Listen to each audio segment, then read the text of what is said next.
Good morning. Today I am going to take a topic concepts of congestion control on computer network. Before saying about congestion control, we must understand what is congestion. Congestion is a term that we frequently use in our daily life. Sometimes we say that bus is so congested or the traffic is so congested, etc. The bus is so congested means there are lot of people in that bus. The traffic is so congested means there are lot of vehicles in that traffic. Likewise, when congestion takes place in computer network means there are lot of data or packets in that network. So, network congestion occurs when too many communication or data requests are made over the same network at the same time, and that network does not have enough bandwidth to carry it. If there is congestion, there must be collision. If there is collision, there is no doubt that the data will lose. Moreover, in the network layer, the message traffic will occur. If there is message traffic, it will slow down the network response time. It will badly affect the performance of the network. So, to avoid this congestion or to remove this congestion, we must use a technique known as congestion control technique. So, let us move to the next slide. There are two techniques are there in congestion control. The first technique is open loop congestion control and the second method is closed loop congestion control. In open loop congestion control, this technique never allow a system to enter into a congested state. That is, this technique prevent or avoid the congestion before it occurs. But in the closed loop congestion control, this technique allow the system to enter into a congested state, detect it and remove it. So, closed loop congestion control technique remove the congestion from the network. Already it has occurred in the network. So, the difference between the open loop and the closed loop congestion control are: open loop congestion control prevent or avoid the congestion before it occurs, and the closed loop technique remove the congestion as it has already occurred in the network. Then let us move to the next slide. These are the open loop approaches and these are the closed loop approaches. The open loop approaches are retransmission policy, window policy, acknowledgement policy, discarding policy and admission policy. And the closed loop approaches are back pressure, choke packet, implicit signaling and explicit signaling. So, let us go to the details of closed loop approach. Here, the first technique is back pressure.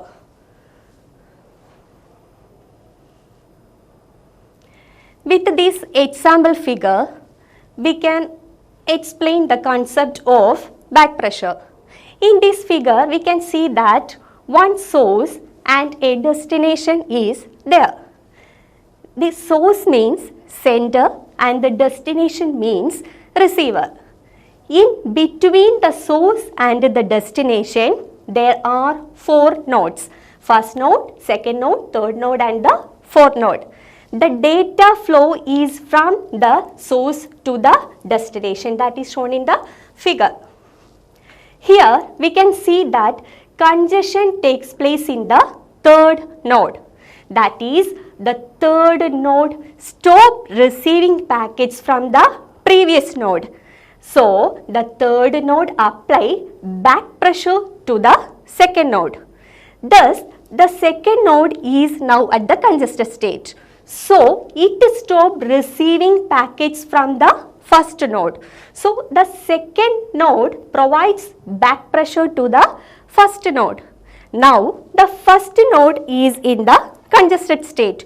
So the first node communicate with the source to slow down the data flow. So this is the concept of back pressure. Then let us see the next second technique, choke packet. With this example, we can explain the concept. Here also there is a source and a destination.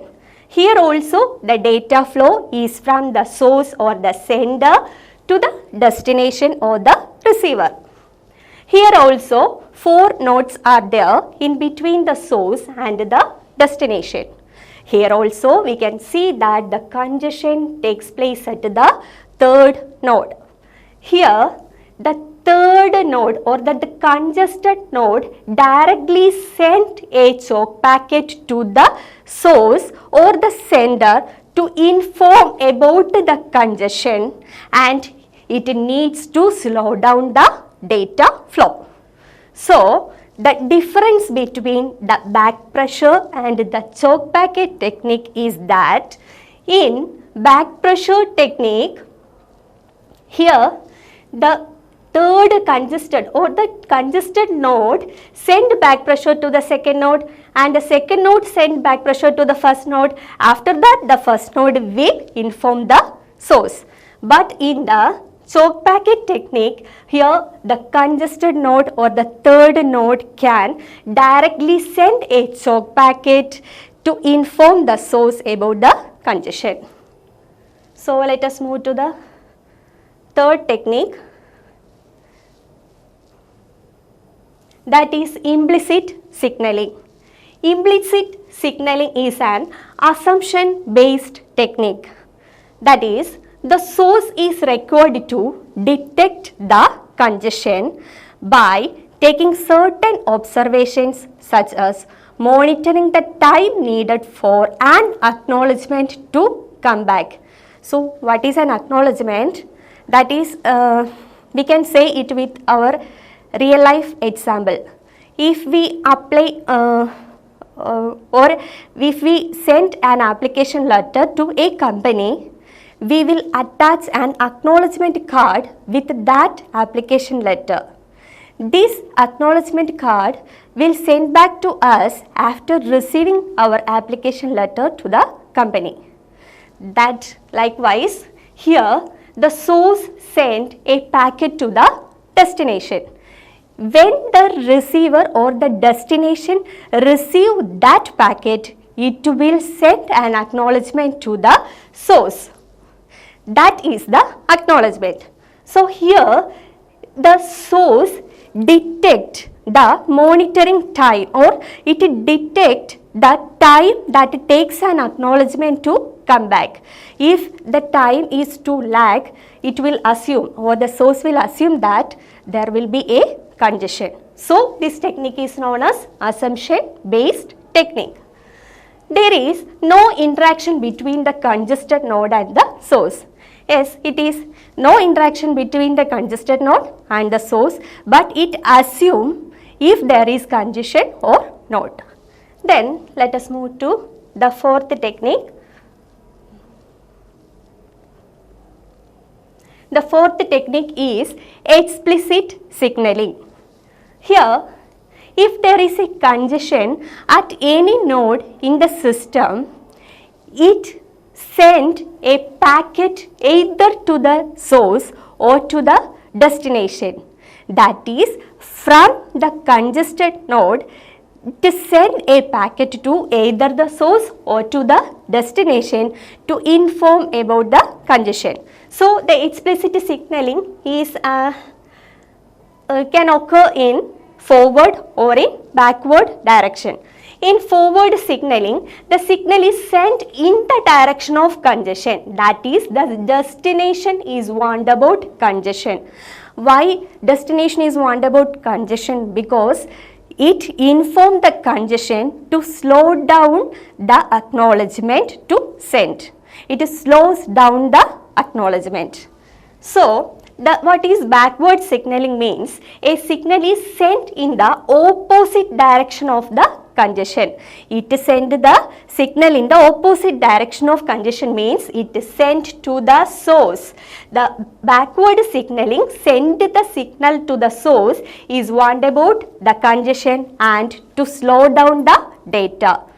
That is about these are our closed loop techniques. These are the 4 techniques that are used in closed loop. Then let us move to the open loop congestion control techniques. The open loop congestion control techniques are retransmission, window, acknowledgement, discarding and admission policies. Let us find the first policy. First policy is retransmission policy. Here, the sender retransmits a packet if it feels that the packet it sent is lost or corrupted. If the sender knows about that, already the sender sent a packet to the receiver, but it finds that the packet is lost or there is a congestion takes place, it sent or resent the packet again. That is the retransmission process. But the retransmission process will increase the congestion. So, to avoid that congestion, we must implement good transmission policy to prevent that congestion. Then next, go to the next technique. Window policy. In window policy, selective reject window method is used for congestion control. Selective reject means select which are the packets to retransmit. So, retransmit only that specific packets only. So, we can avoid the congestion or to prevent the congestion. Then next move to the third technique or third policy, that is acknowledgement policy. I have already told about what is acknowledgement. Here, the acknowledgement policies imposed by the receiver may also affect congestion, as it is because when we send acknowledgement again and again, the network will congest because packets and the acknowledgement are in the same network. So, to avoid this congestion, we must use some approaches to send that acknowledgement. The first approach is a receiver may send an acknowledgement only if it has a packet to send. That is, if a receiver has a packet to send to the sender, it send that acknowledgement attached with that packet. So, that method is known as piggybacking. That is, pin the packet and the acknowledgement. That process is piggybacking. Then next approach is a receiver may send an acknowledgement when a timer expires. That is, the receiver will send acknowledgement if the time is over, then only it is sent acknowledgement, otherwise it will not send the acknowledgement. Then the third technique is a receiver may also decide to acknowledge only n packets at a time. That is, for n number of packets, it is sent one acknowledgement, so that we can reduce or we can prevent the congestion occurrence.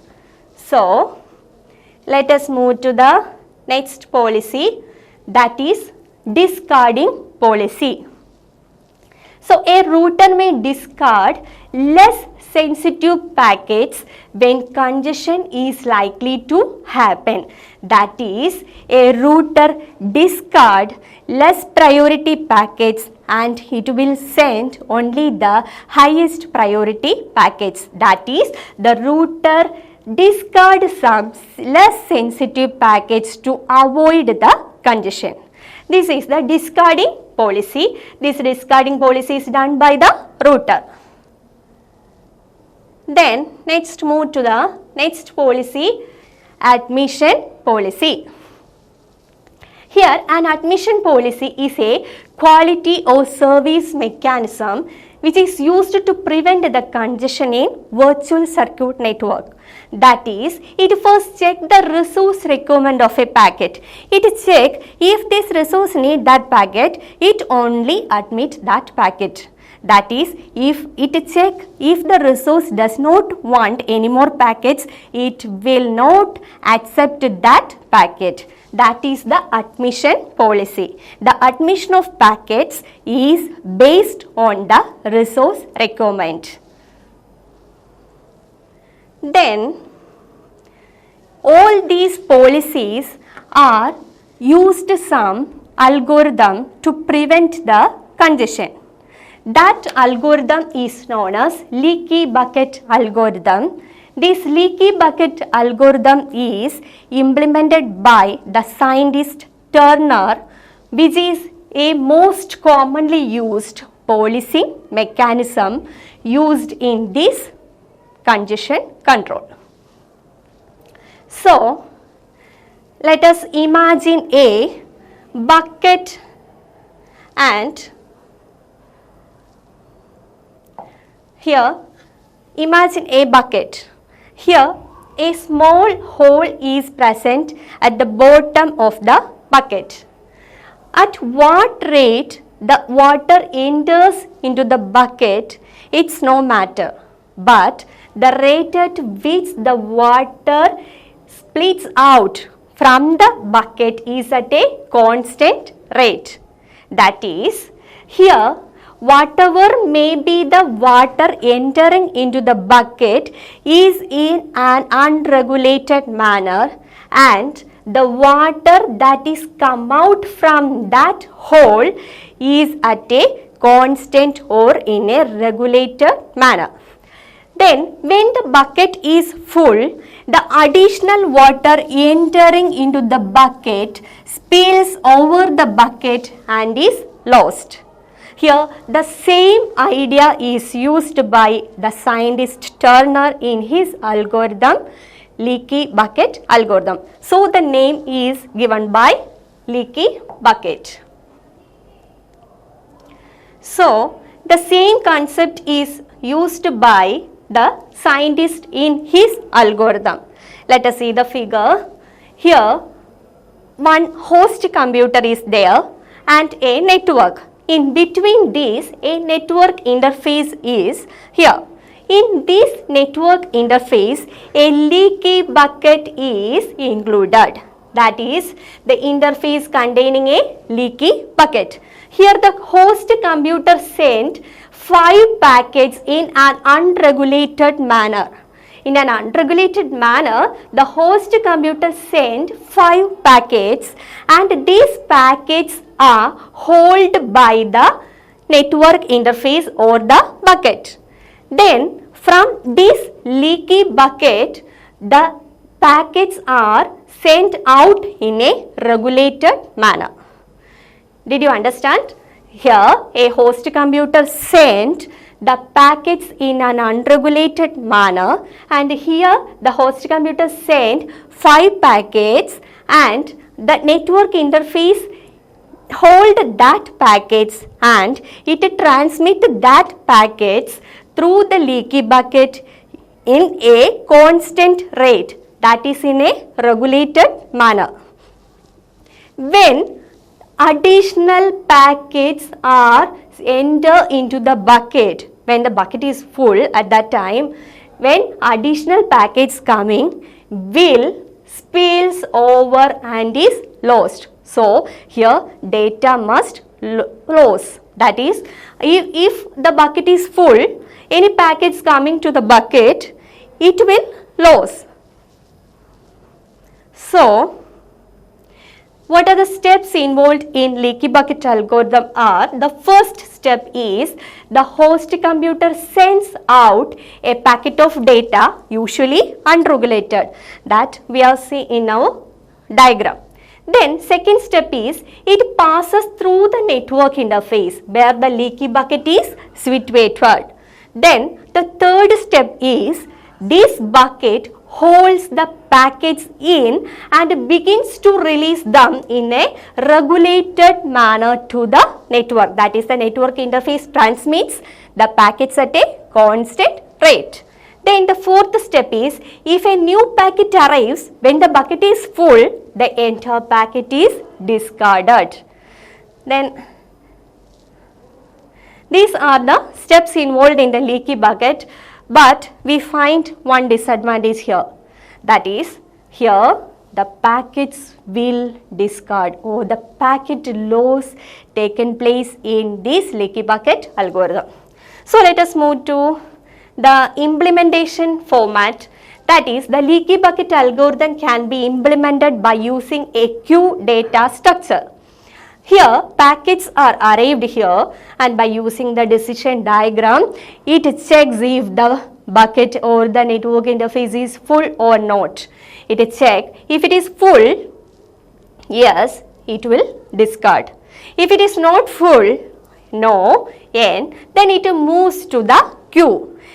What is the specialty of queue data structure is, the packets that are transmitted through the queue is in FIFO order. FIFO means first in, first out, FIFO, first in, first out. So, the packets which are first enter into the queue will transmit first out. So, remove the packets at constant rate. Then, after that it goes to the processor. This is the leaky bucket implementation format. Then let us see the disadvantage of leaky bucket algorithm. We have already seen that the leaky bucket algorithm enforces output pattern at the average rate, and no matter how bursty the traffic is. Moreover, the data is lost. Bursty means lot of packets at a time transmission. That is, when lot of packets are arriving to the leaky bucket, but it transmits at a constant rate only. So, packet loss is happening. So, in order to deal with this bursty traffic, we need a flexible algorithm, that is token bucket algorithm. So, to avoid that data loss, the scientist Turner introduced another algorithm known as token bucket. So, let us move to the token bucket algorithm. Here we see a bucket holding 3 tokens, and the host computer sent 5 packets at a time.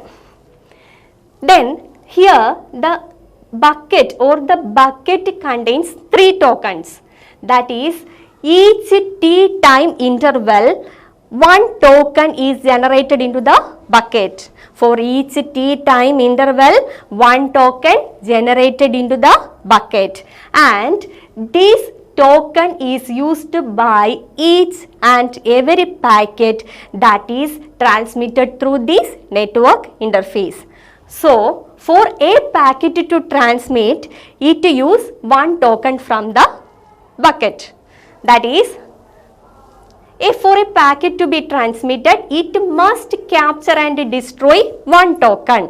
That is, here the host computer sent 5 packets and there are 3 tokens only in the bucket. So, these 3 packets select and destroy or catch and destroy each 3 tokens in it and transmit through the network interface. But the 2 packets are remaining here because there are no tokens remaining in the bucket. So, the 2 packets wait until there is a token generated in the bucket. This is the method used by the Turner, scientist Turner, in his token bucket algorithm. So there is no data loss here. So let us see the steps of token bucket algorithm. In first step is, in regular intervals, tokens are thrown into the bucket. At a regular interval of time, tokens are generated in the bucket. The second point is, the bucket holds token. To transmit a packet, we use one token. So for one packet, the packet will use one token. So the bucket has a maximum capacity. And the fourth step is, if there is a ready packet, a token is removed from the bucket and the packet is sent. That is already said. If there is no token in the bucket, the packet cannot be sent and it will wait for the next tokens to generate. That is, if there are 5 packets and there are 2 tokens, the packet will use these 2 tokens and transmit through the network interface, but here only 2 packets can transmit through the network interface and the remaining 3 packets have to wait for the next token. So we can move to the advantage of token bucket algorithm. If bucket is full in token bucket, token are discard but not packets. Here packet is not discarding, here only the tokens are discarded, while in leaky bucket packets are discarded. Then the next point is, token bucket can send large bursts at faster rate, while the leaky bucket always send packets at constant rate. So the advantage of token bucket is, it did not lose or it did not destroy packets and it can manage a large bursty traffic. So these all are the topic, and hope all of you understand the topic concepts of congestion control. All of you study well. Best of luck and thank you.